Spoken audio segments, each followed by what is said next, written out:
Well, I think Don changed the face of dance, quite frankly. Uh, he didn't create a step, he created a style and a genre. And that genre, which brought street dance to a very high artistic level. In 1982, Toni Basil was told she was too old to dance. She was 38, too old for MTV, too old for pop, too old for the cheerleader uniform she still owned from high school. She wore it anyway and filmed Mickey.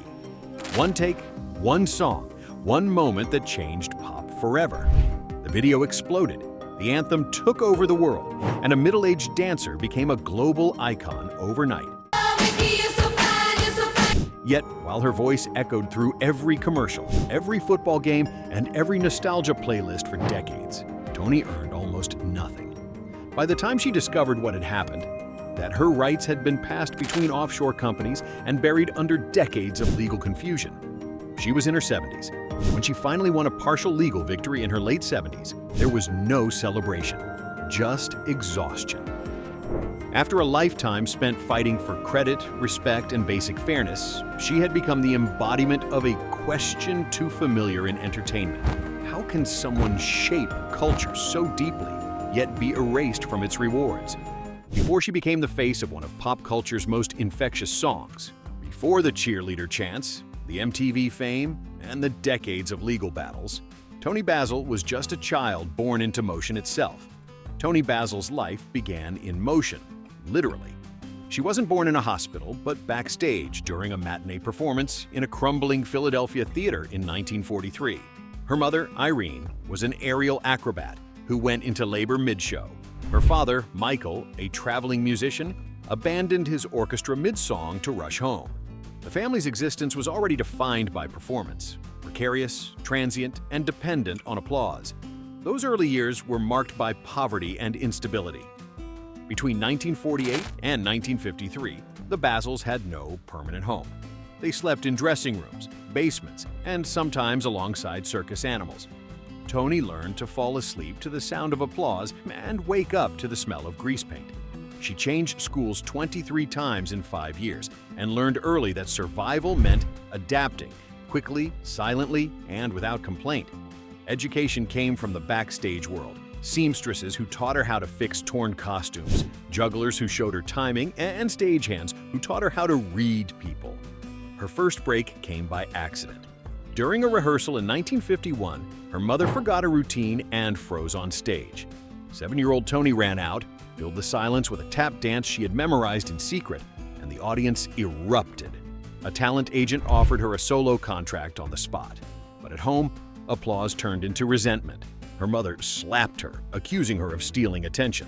From that day forward, the balance in the family shifted. Toni became both the breadwinner and the scapegoat. When the family moved to Las Vegas in 1950, her world expanded and darkened. The city's glamour masked its violence, and behind the neon lights, she saw things no child should. Drunken brawls, gambling losses, and quiet desperation. Her father's earnings vanished at the tables, and Toni began hiding coins to pay for her own dance lessons. Every bruise and every missed meal built a stubborn resolve. She would control her destiny, no matter how long it took. At Las Vegas High, she transformed cheerleading from a sideline routine into athletic art. Her stunts were risky, her style intense. When others mocked her for being too dramatic, she performed through injury anyway, her ankle wrapped and throbbing. She wasn't chasing popularity, she was building discipline.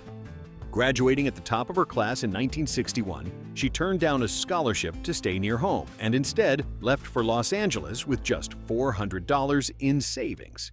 Her graduation speech, titled "Dancing the Fear Through Conformity," was less a farewell than a manifesto. She wanted to prove that movement, in her language, could break rules, not obey them. Los Angeles was harsh. She hitchhiked, slept on floors, and was fired from her first television dancing job for being too suggestive. But rejection didn't stop her. It sharpened her. In 1963, she landed her first film appearance, dancing opposite Frank Sinatra. She went uncredited, but it opened a door. The following years brought steady work, background dancing in Viva Las Vegas, Shindig, Village of the Giants, and slowly, her name began to mean something. By the mid-1960s, Toni had become part of a new generation of performers who blurred the lines between pop, dance, and film. She wasn't a typical Hollywood figure. She was raw, precise, and unapologetically herself. When she refused to tolerate misconduct on sets or to play roles that objectified women, studios labeled her difficult. But to younger dancers, she was something else, proof that women could lead. Her turning point came in the 1970s when she helped pioneer the street dance movement by co-founding the Lockers. Mixing funk, soul, and precision timing, the group brought Black urban dance styles into mainstream culture. Toni fought for equal pay, creative control, and authenticity, often using her own savings to keep the crew together. When television networks demanded they tone it down, she refused. The price was lost contracts, but the reward was legacy. By the late 1970s, she had become one of Hollywood's most respected choreographers, shaping performances for films, concerts, and stars from David Bowie to Bette Midler.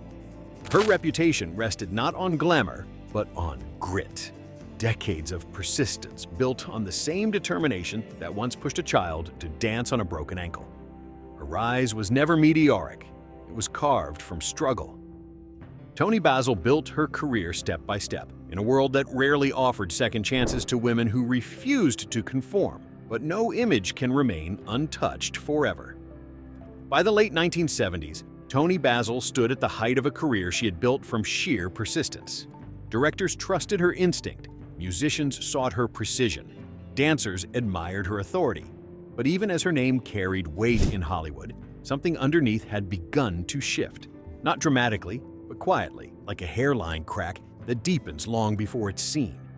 Her strength had always been her refusal to bend. That same conviction, once her greatest asset, slowly turned into a kind of isolation. She declined projects that asked her to soften her image or sexualize her work, believing that compromise was the first step toward erasure. Some called it principle, others called it pride. In a town built on easy smiles and silent consent, either could be dangerous. Money, too, began to tell a different story. For all her success, she lived without the safety net others enjoyed. No steady salary, no corporate backing, no manager to guard the fine print. When producers delayed payments, she paid her dancers out of pocket. When budgets ran short, she covered the difference herself. Fairness was her compass, but it left her exposed in a business that rewarded calculation over honesty. And around her, the world was changing. Hollywood's golden age of artistry was giving way to an era of marketing. Faster, younger, more disposable. MTV was about to turn performance into image and fame into currency. Toni, approaching 40, belonged to neither camp. Too experienced to be new, too unconventional to be packaged. When she accepted a modest record deal in 1981, $10,000 for an entire album, it wasn't a bid for stardom. It was curiosity, an artist testing whether movement could become music. But within that curiosity lay the seed of everything that would follow. The label was unstable, the contracts vague, the respect conditional. When she transformed an obscure track called Kitty into Mickey, adding the chant that would echo through generations, her contribution was quietly dismissed. She signed the papers, unaware that she had just surrendered the rights to her own creation. At the time, it seemed like a small oversight, one of many in a long, unpredictable career. Yet, beneath the optimism and the drive, the collapse had already begun to take shape. Not through scandal or failure, but through a system that had learned how to profit from talent while excluding it from reward. And then, everything changed. When Mickey came out in 1982, it wasn't meant to change anything. It was a small project, a song recorded on a shoestring budget by a woman nearly twice the age of the pop stars around her. Yet the moment the video hit MTV, everything shifted. The cheerleader chant, the bright uniform, the unapologetic energy, not it all struck a chord the culture didn't know it was missing. Within weeks, Toni Basil had a #1 hit. For a while, it felt like justice. After decades of backstage work and quiet endurance, she was finally seen. Not as someone supporting others' visions, but as an artist in her own right. Recognition, independence, creative control, the things she had chased her whole life, seemed at last to have arrived. But behind the success, the machinery had already begun to turn without her. Her label folded just months after the song's rise, and with it went every promise of payment. The royalties were absorbed into bankruptcy filings and shifted through shell companies scattered across tax havens she'd never heard of. Each time she asked what had happened, the answers blurred into polite deflections. The silence around her money was louder than any applause. As Mickey spread through the airwaves, in stadiums and commercials and films, Toni watched her own image become both celebration and cage. Interviewers asked about her age more than her artistry. Executives praised her choreography, but locked her out of boardrooms. Even her success was rewritten. They said the video worked because it made people nostalgic, as if her creativity mattered only through the lens of someone else's past. When her next album failed a year later, the illusion finally broke. There was no marketing, no airplay, no label left to defend her. The debts piled fast, $200,000 by year's end, and she began selling keepsakes from her early films just to survive. The woman who had electrified MTV now taught dance classes in small studios, choreographed low-budget ads, and quietly worked to pay off what fame had cost her. To the world, she was the cheerful, one-hit wonder who must have made her fortune. In truth, she hadn't earned even a living from the song that defined her. Over 4 decades, Mickey generated millions for others, but less than $3,000 ever reached her hands. The story was too inconvenient for the media to tell. It disrupted the myth of pop nostalgia. Years passed before she decided to fight back. In 2017, tracing unauthorized uses of her song led her into a maze of corporate transfers, parodies, and offshore accounts. One parody, a South Park episode turning her lyrics into "Obama, you're so fine," went viral. The world laughed. She didn't. To her, it wasn't a joke. It was proof of how completely she had been erased from her own creation. The lawsuits that followed took years, and every document she uncovered revealed another betrayal.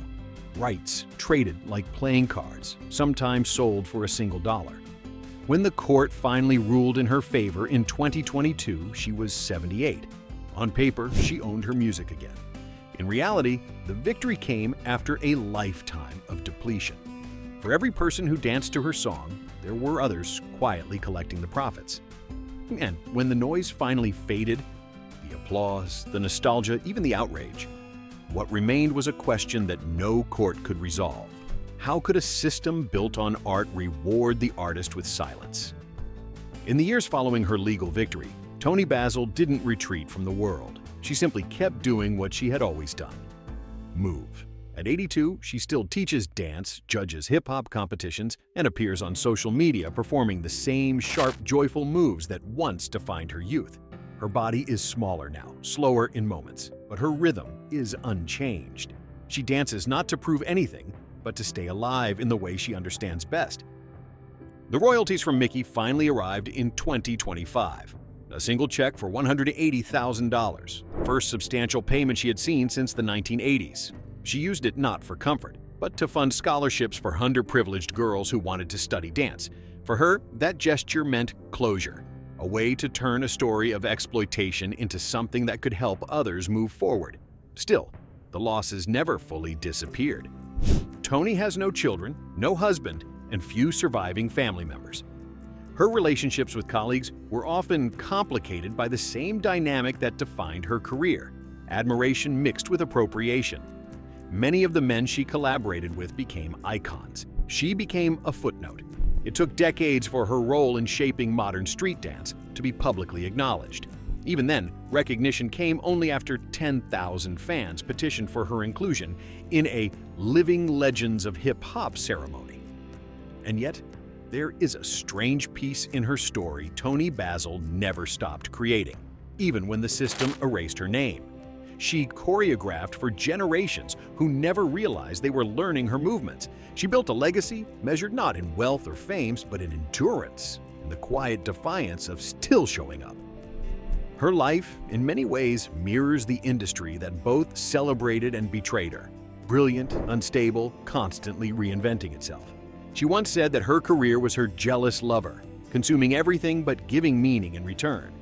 Perhaps that is the truest description of fame, a force that loves you only while you feed it. No, not today, as Mickey continues to echo through stadiums and screens. The woman behind it moves on her own terms. Her story asks a question that lingers long after the music fades. Do we celebrate the creators or just the memories they leave behind.